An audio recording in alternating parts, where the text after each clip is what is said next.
Okay, in this video we're going to look at some advanced Irelia mechanics, and this one's going to be about optimizing your wave clear speed against non-cannon minion waves.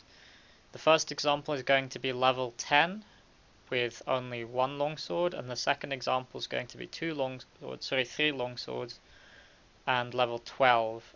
These are all assuming you Qmax, and is approximately is mostly valid for even and being ahead in the game.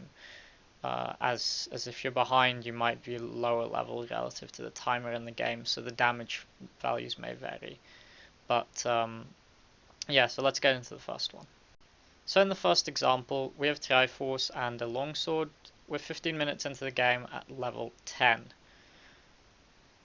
The method of wave clearing here optimizes our sheen procs around our Q usage and lets us wave clear faster than just auto queuing all of the backline minions and then doing the same to the melee minions with 2 autos instead. It saves us the amount of autos we have to do and the number of queues we have to use, so it uses less mana and wave clears faster. We start out by auto queuing one of the melee minions. Because our sheen is up, we can get the reset doing this. This is followed by another auto queue without sheen on a caster minion.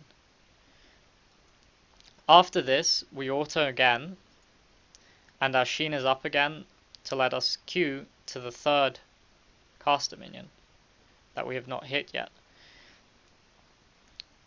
That queue is allowed to be reset because of our sheen, which we follow then by autoing the previous caster minion, autoing one of the remaining melee minions until our sheen is off cooldown, and we can queue to one of the melee minions we've hit once, and then we can auto queue to the last one. There's several other considerations to take when doing this.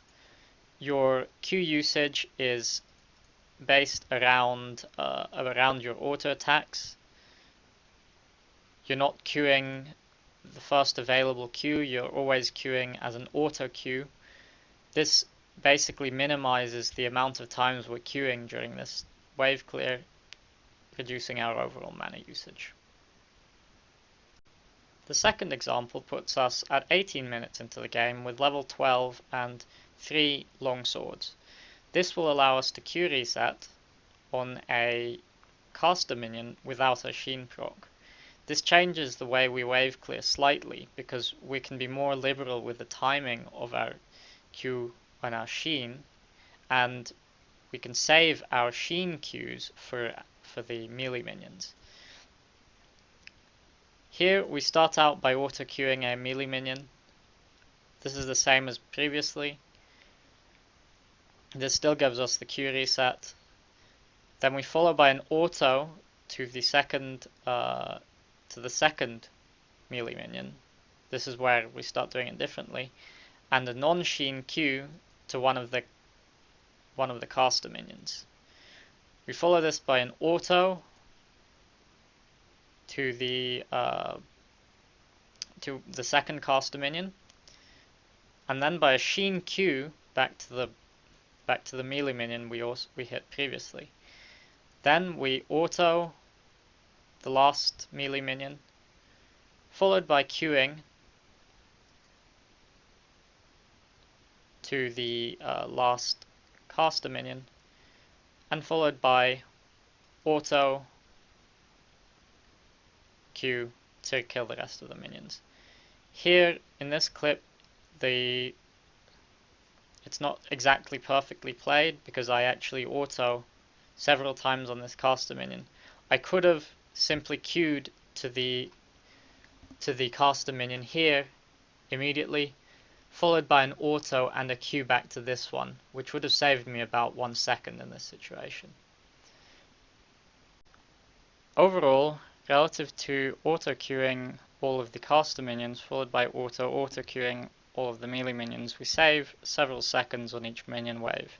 Additionally, there's a small benefit in the mana usage because we are queuing less often for the whole minion wave.